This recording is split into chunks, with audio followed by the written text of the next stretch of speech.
Tatum in motion in the slot. Tatum wide open in the middle of the field, and that's where they go. Mike Tatum hit hard, but he secures the football. The Bucks' first down comes to Mike Tatum.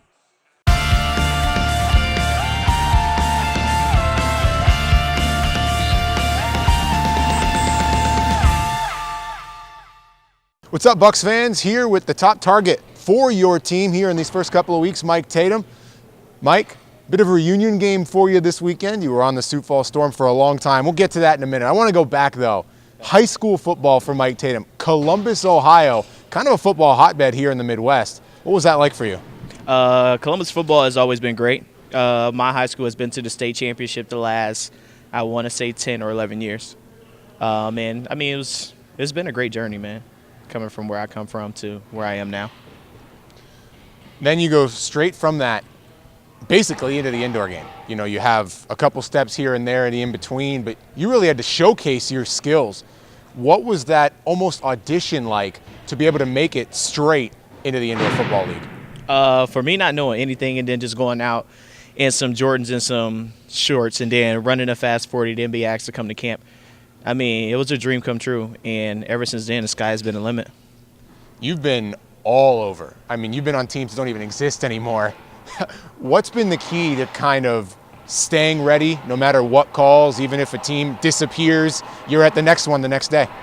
It's just staying ready. As long as I'm ready, I don't got to get ready. So, like you said, man, I've been a part of teams that was stable, and then stable went to Fulton, and then Fulton took me across the country, and then across the country brought me back for my family, and then left my family again to go chase rings. Speaking of chasing rings, did quite a bit of ring winning in Sioux Falls, South Dakota. What was that like, the preeminent organization the Bucks fans are going to get a taste of here tomorrow? I mean, Sioux Falls, Class A organization. I mean, everybody knows rings speak for themselves. Championships speak for themselves. I mean, I appreciate the opportunity that they gave me to come out and showcase my talents when nobody else would. Overall, in Sioux Falls, you made your mark in the return game. What allowed you to do that, and ultimately, what's the key to a great kickoff return? I haven't returned kicks since 2012. I was the Special Teams Player of the Year. That's how I got picked to Sioux Falls. But I am now the all-purpose yards leader in the IFL. And, I mean, it's just always being ready. It's being able to catch the ball, run the ball, return kicks. I mean, just do whatever is asked of me. You were with Sioux Falls pretty late into camp, and then Bismarck able to win you over. What was it about this organization that said, all right, I want to be a part of that here in the 2019 season? I kind of played with Brandon Clark. Brandon Clark was a member of the Sioux Falls Storm last year, and we talked a little bit over the offseason. And going into this season, I kind of waited on Sioux Falls to give me the call. They didn't give me the call that I wanted, and as the year progressed and it was time for camp to start, I went ahead and signed with the Bismarck Bucks because they wanted to give me a great opportunity. It was something I couldn't pass up. Obviously a difficult start for you guys so far this season. What's been the key in that locker room, maintaining positivity, especially for you as one of the real veteran players on this roster? I mean, with a lot of rookies and a lot of new players, I mean, it's building camaraderie. It's building teamwork. You know, it's kind of trying to find that niche where how can we win? What can we do to win? And we've always been a second-half team, and we're hoping that the home crowd will help us come out and produce from beginning to end.